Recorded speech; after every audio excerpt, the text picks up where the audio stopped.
হ্যাঁ বলুন, আপনি কোথায় থাকেন?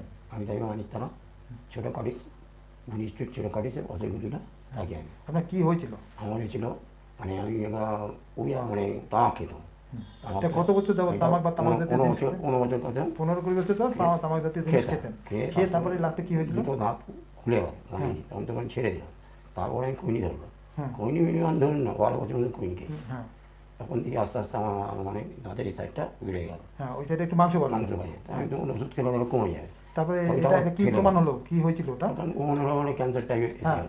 এখন ব্যাপারটা হচ্ছে ওনার যেটা দীর্ঘদিন তামাক জাতীয় জিনিস খাওয়া, কোনো খৈনি পুড়িয়া এইসব খেতেন, হ্যাঁ সেটা 15 বছর ধরে চলেছে। হ্যাঁ তারপরে ওই এই চিকের পাশে একটা মাংসপিণ্ড মতো বাড়লো। হ্যাঁ। এই মাংসপিণ্ড মতো বাড়া, এটা আমরা এখানে RD ENT সেন্টারে এসছেন, আসার পরে আমরা এটা প্রমাণ করলাম একটা কি করে বায়োপসি করে। আচ্ছা, অনেকের ধারণা আছে বায়োপসি করলে বোধহয় ওষুধটা বেড়ে যায় বা এই বায়োপসি করলে ক্যান্সার হয়ে যায়। ব্যাপারটা একদমই ভুল ধারণা। বায়োপসি মানেটা হচ্ছে আমরা একটা প্রমাণ করছি যে ওই লিশনটা কি, মাংসটা বেড়েছে ওটা কী ধরনের, সেটার জন্য প্রমাণ করতে হয়। প্রমাণ না হলে কিন্তু কোনো রকম চিকিৎসা করা যাবে না, মানে কনফার্মেশন অফ ডিজিজ। তার জন্য আমরা একটা বায়োপসি করলাম, বায়োপসি করে দেখা গেল যে ওনার ওটা ক্যান্সারে পরিণত হয়েছে।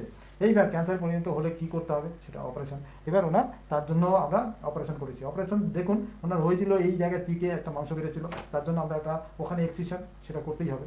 এই দ্য সেম টাইম আমরা কিন্তু গলারে অনেকটা জায়গা নিয়ে কেটেছি মানে কি, ওই ওখান থেকে যাতে আর ওই ক্যান্সারের যে সেলগুলো ওটা বাইরে কোথাও ছড়িয়ে না যেতে পারে, মানে ডিস্টেন্ট মেটাস্টেসিস না হতে পারে, তার জন্য আমরা ব্যবস্থা করেছি। এইবার দুটো নিয়েও পরীক্ষা করা হয়েছে এবং কলকাতার বেস্ট জায়গা যেটা রামায়ণ ত্রিবেদীতে আমরা পরীক্ষা করে দেখা গেলো যে ওনার ডিস্টেন্স কোনো অর্গানে, এখানে আমরা সাবমেন্ডিবুলার গ্ল্যান্ড বার করেছি, তাছাড়া অনেকগুলো 10-12টা লিম্ফ নোড বেরিয়েছে এবং এখানে ডিপ ফাঁসা এবং আশেপাশের সমস্ত লিম্ফ নোড করে বার করা হয়েছে। তার মধ্যে ছোটো ছোটো কয়েকটা 10টার মতো লিম্ফ নোড ওই রামায়ণ ত্রিবেদী খুঁজে দেখেছে যে কোনোটাই ডিস্টেন্ট মেটাস্টেসিস হয়নি, না সাবমেন্ডিবুলার গ্ল্যান্ডে গেছে। অতএব এইদিকে চ্যানেলটা পুরো বন্ধ হয়ে গেছে। এইবার আমরা ভেতরের দিকে তো এক্সিশন হয়েছে, এক্সিশনের মার্জিন পুরো ফ্রি অফ মার্জিন, টিউমারে কোনো ফ্রি অফ মার্জিন করা হয়েছে। এইবার ওনাকে কিছু ড্রেসিং করে এই লিশনটা যখন পুরোপুরি ঠিক হয়ে যাবে তারপরে আমরা এক্সটার্নাল বিম রেডিওথেরাপি করাবো। তার মানে ওই সেলগুলো কোনো অবস্থাতে এখানে কোনো রকম সেল তো নেই, আর কোনো সেলের যদি কোনো পরিবর্তনও হয়ে থাকে সেগুলো কিন্তু রিভার্স করে যাবে এবং এরপরে ওনাকে ফলো আপে রাখবো। আশা করা যায় এই যদি উনি ফলো আপে থাকেন, কখনো লোকাল জায়গাতে লিশন না হয়ে কখনো কিন্তু এটা ডিস্টেন্ট মেটাস্টেসিস কখনো হতে পারে না, মানে দূরে সরাতে হলে লোকাল জায়গাতে আগে ক্যান্সার হতে হবে। ক্যান্সার কিন্তু এরকম ব্যাপার নয় হঠাৎ করেই হয়ে গেল, এরকম কোনো ব্যাপার না, এটা দীর্ঘদিন সময় দেয়, পেশেন্টকে বহুত সময় দেয়। হ্যাঁ, এটা অনেক ডিজিজ আছে যেটা কোনো সময়ই দেয় না, কিন্তু আমাদের ক্যান্সার কিন্তু প্রচুর সময় দেয়। ওনাকে অনেকবার ওনাকে করেছে, এর আগে হয়তো মুখের মধ্যে আলসার হয়েছিল, উনি সেটাও কেয়ার করেননি, তারপরে ওখানে গ্রোথ হয়েছে, তারপরেও উনি খুব একটা কেয়ার করেননি, অনেক অ্যাডভান্স হয়ে যাওয়ার পরে এসেছেন। যাই হোক, সৌভাগ্যক্রমে ওনার ক্যান্সারটাকে পুরোপুরি আমরা নির্মূল করার মতো যে কাজগুলো করা পুরোটাই করা হয়েছে।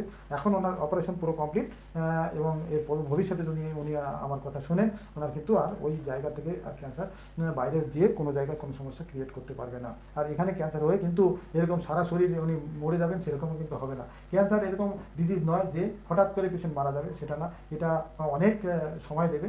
অতএব উনি যদি আমার কথা শোনেন, আপনার নাম কি? সমীর সিংহ রায়, না নাম হলো সমীর সিংহ রায়, থাকেন মানিকতলাতে।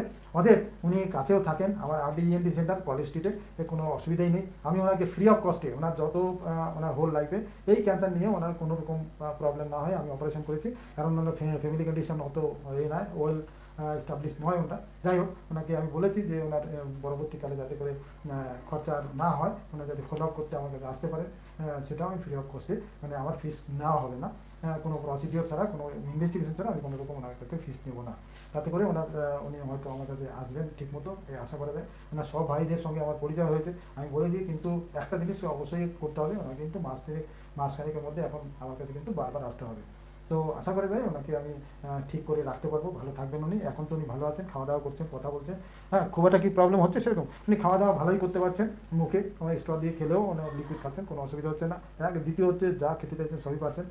দ্বিতীয় হচ্ছে উনি কথা বলতে বোঝাতে কোনো অসুবিধা নেই, একটু অসুবিধা হচ্ছে ডেফিনেটলি, যে পুরো উচ্চারণ করতে একটু প্রবলেম হচ্ছে, হ্যাঁ একটু তো হবেই। হ্যাঁ, অনেকটা জায়গায় কাটাকাটি হয়েছে, অনেক ওয়াইড এক্সিশন করা হয়েছে যতটা করা সম্ভব। দেখুন দুই দিকের মধ্যে এই দিকটা অনেকটা ডিফাউন্ড হয়ে গেছে। যাই হোক গিয়ে ওনাকে কিন্তু ভালো রাখা যাবে। এটা বলে আমরা এখনকার মধ্যে শেষ করছি। তবে এটা শেষ করার আগে একটা কথা বলি, টোবাকো এতই ডেঞ্জার জিনিস যে এটা লোকের লাইফকে কতটা বরবাদ করতে পারে একটা বোঝা যাচ্ছে যে ক্যান্সার হলো, এরপরে উনি এর থেকে হার্ট ডিজিজ হতে পারে, এখানে সিবিএ হতে পারে, তাছাড়া অ্যাথেরোস্ক্লেরোসিস বিভিন্ন রকমের সমস্যা হয়, বিভিন্ন শরীরে নিউট্রিশনাল ডেফিসিয়েন্সি, এমনিতেও ওনার কিন্তু শরীরে খুব একটা নিউট্রিশনাল ওয়েলবিং নেই। অতএব এই টোবাকোর জন্য অনেক ক্ষতি হয়।